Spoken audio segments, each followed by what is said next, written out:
Hello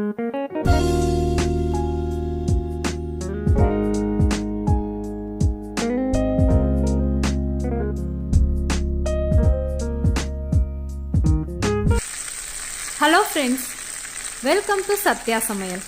நீங்கள் பார்த்த இந்த சுவையான மினி இட்லி சாம்பார் எப்படி பண்ணுறது அப்படின்னு பார்க்கலாம்.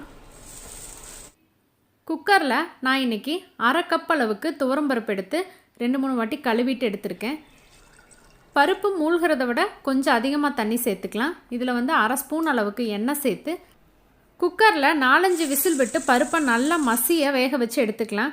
இந்த டிஃபன் சாம்பாருக்கு ஃப்ரெஷ்ஷான மசாலா ஒன்று வறுத்து அரைச்சிக்கலாம். அதுக்கு கடாயில் 1 ஸ்பூன் எண்ணெய் சேர்த்துட்டு 1 டேபிள் ஸ்பூன் அளவுக்கு மல்லி விதை, 1 டீஸ்பூன் அளவுக்கு கடலைப்பருப்பு, காரத்துக்கு தகுந்த அளவுக்கு மிளகாய் வத்தல் சேர்த்துக்கோங்க. நான் 3 சேர்த்துக்கிறேன். நல்லா வறுத்து விட்டுக்கோங்க. நீங்கள் கட்டி பெருங்காயம் சேர்த்துறதுனா இந்த இடத்துல சேர்த்துக்கோங்க. 1/2 ஸ்பூன் அளவுக்கு சீரகம் பருப்பு வறுபட்டதுக்கப்புறமா சேர்த்துங்க. 1/8 டீஸ்பூன் அளவுக்கு வெந்தயம், 30 கிராம் அளவுக்கு தேங்காய் துருவல் சேர்த்து வறுத்து விட்டுக்கலாம். எப்போதுமே மசாலா வறுத்தரைக்கும் பொழுது ஒரு 4-5 கருவேப்பிலை சேர்த்துக்கிட்டோம் அப்படின்னா அந்த வாசனை ரொம்ப நல்லாயிருக்கும். இது ஆறுனதும் நம்ம அரைச்சி எடுத்துக்கலாம். நான் குக்கர் ஓப்பன் பண்ணிட்டேன். பருப்பு பாருங்கள் நல்லா மலர்ந்து அதே சமயம் நல்லா வெந்திருக்கு. லைட்டாக நம்ம கடைஞ்சி வச்சுக்கலாம். விஸ்கு வச்சு கடைஞ்சோம் அப்படின்னா ரொம்ப ஈஸியாக இருக்கும். இப்போ இது இருக்கட்டும். இப்போ சாம்பார் தாளிக்கிறதுக்கு 1 ஸ்பூன் அளவுக்கு எண்ணெய் விட்டுட்டு கொஞ்சம் நல்ல பெரிய தக்காளி பழம் ஒன்றும் உப்பு சேர்த்து வதக்கி விட்டுக்கலாம். தக்காளி வதங்கினதுக்கப்புறமா 1 டீஸ்பூன் அளவுக்கு சாம்பார் பவுடர் சேர்த்துக்கலாம். கொஞ்சமாக மஞ்சள் தூள். நீங்கள் கட்டி பெருங்காயம் சேர்த்தலை அப்படின்னா இந்த இடத்துல 1/4 ஸ்பூன் அளவுக்கு பெருங்காயத்தூள் சேர்த்துக்கோங்க. சாம்பார் பொடி எப்படி பண்ணுறதுங்கிற வீடியோ நம்ம சேனலில் இருக்குது. நான் லிங்க் டிஸ்கிரிப்ஷன் பாக்ஸில் கொடுக்குறேன். அதையும் செக் பண்ணிக்கோங்க. சாம்பார் தூளுடைய பச்சை வாசனை நீங்கினதுக்கப்புறமா சின்ன வெங்காயம் 10 சேர்த்துக்கலாம். 1 முருங்கைக்காவை சின்னதாக கட் பண்ணி வச்சுருக்கேன், அதையும் சேர்த்துக்கலாம். வெங்காயத்தை வதக்கும் பொழுது சேர்த்தாமல் வேகும் பொழுது சேர்த்துக்கிட்டோம் அப்படின்னா சாம்பாருக்கு ரொம்ப வாசனையாகவும் டேஸ்ட்டாகவும் இருக்கும். காய் சேர்த்தணும்னு அவசியம் இல்லை.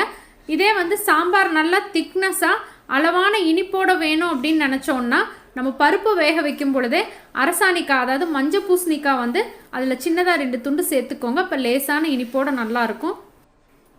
காய் வெந்ததுக்கப்புறமா நம்ம அரைச்சி வச்சுருக்க மசாலா விழுதை சேர்த்துக்கலாம். இந்த மசாலா விழுதில் நீங்கள் தேங்காய் சேர்த்தாமல் இதை பவுடராக பண்ணி வச்சுக்கிட்டிங்கன்னா எப்போ டிஃபன் சாம்பார் பண்ணும்போது அந்த பொடியை தூவி இறக்கணும் அப்படின்னா சாம்பார் ரொம்ப மணமாகவும் சுவையாகவும் இருக்கும். இப்போ விழுதை சேர்த்தியாச்சு. நல்லா ஒரு வாட்டி கலந்து விட்டுக்கோங்க. உப்பு செக் பண்ணி பார்த்துக்கோங்க.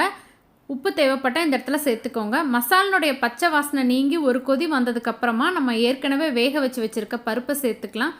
பருப்புக்கு தேவையான அளவுக்கு தண்ணி சேர்த்து பருப்பு மசாலாவோட நல்லா கொதிச்சு வர வரைக்கும் இது இருக்கட்டும். நீங்கள் இன்னும் நம்ம சேனலை சப்ஸ்கிரைப் பண்ணலை அப்படின்னா மறக்காமல் சப்ஸ்கிரைப் பட்டன் ப்ரெஸ் பண்ணி வச்சுக்கோங்க. வீடியோஸ் அதனோட அப்டேட் தொடர்ந்து கிடைக்க பக்கத்தில் இருக்க பெல் பட்டன் ப்ரெஸ் பண்ணிக்கோங்க. சாம்பாரினுடைய திக்னஸ் இந்த அளவுக்கு இருக்கணும். இந்த சாம்பார் மினி இட்லி, அதே மாதிரி சாம்பார் இட்லி, சாம்பார் வடை எல்லாத்துக்குமே ரொம்ப அட்டகாசமாக இருக்கும். இப்போ பருப்பில் பச்சை வாசனைலாம் போனதுக்கப்புறமா புளிக்கரைசல் சேர்த்துக்கலாம். டிஃபன் சாம்பாருக்கு தக்காளி அதிகமாகவும் புளி குறைவாக இருக்கிற மாதிரியும் பார்த்துக்கோங்க. இப்போ புளி ஒரு கொதி வந்ததுக்கப்புறமா நம்ம தாளிப்பு சேர்த்துக்கலாம். அதே மாதிரி டிஃபன் சாம்பாருக்கு கண்டிப்பாக பச்சை மிளகாய் போட்டு தாளிச்சுக்கோங்க. அப்போ டேஸ்ட் நல்லாயிருக்கும். நான் 1 டேபிள் ஸ்பூன் அளவுக்கு எண்ணெயில் 1/4 ஸ்பூன் அளவுக்கு கடுகு, 1/4 ஸ்பூன் அளவுக்கு சீரகம், 1 பச்சை மிளகாய், ஏன்னா காரம் சரியாக இருந்ததுனால நான் ஒரே 1 மிளகாய் போட்டிருக்கேன். கொஞ்சமாக கருவேப்பிலை சேர்த்து நம்ம தாளிப்பை சேர்த்துடலாம். ரொம்ப டேஸ்டான சூப்பரான இந்த மினி இட்லி சாம்பாரை நீங்களும் ட்ரை பண்ணி பாருங்கள். வீடியோ பிடிச்சிருந்தா உங்கள் ஃப்ரெண்ட்ஸ் எல்லாத்துக்கும் ஷேர் பண்ணுங்கள், லைக் பண்ணுங்கள், கமெண்ட் பண்ணுங்கள். சுவை அறிந்திட சுவைத்து பாருங்கள். தேங்க்யூ.